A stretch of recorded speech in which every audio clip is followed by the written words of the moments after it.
Ànima bonica, et vaig conèixer per ser millor, per aprendre dels meus errors i donar-te el meu amor. Que no ha sortit bé? Bé, no ha estat. Potser en algun moment ens tornarem a veure.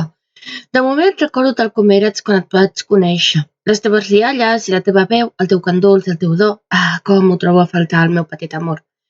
Que sí, també hi ha coses dolentes, però millor deixem això de banda. Per què recordar-la? I si no ens tornem a veure, què se li farà? Sí, és una merda, però potser millor així és. Perquè en aquest món cadascú decideix amb què està, i si no sóc perfecta per tu, doncs a cascar-la, oi?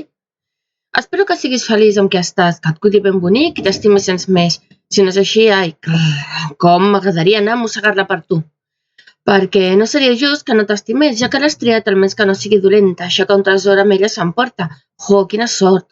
Molta enveja, què t'esperes? Recordo les seves rialles i la teva veu, i el que em feia sentir a l'interior. Allò no va tenir preu, quina pena. Que tot se n'anés així a la merda. Espero que et facin sentir el mateix, encara que em faci mal i em faci ràbia, perquè al capdavall és una cosa bonica. De debò, t'ho diu una dona una mica sàvia.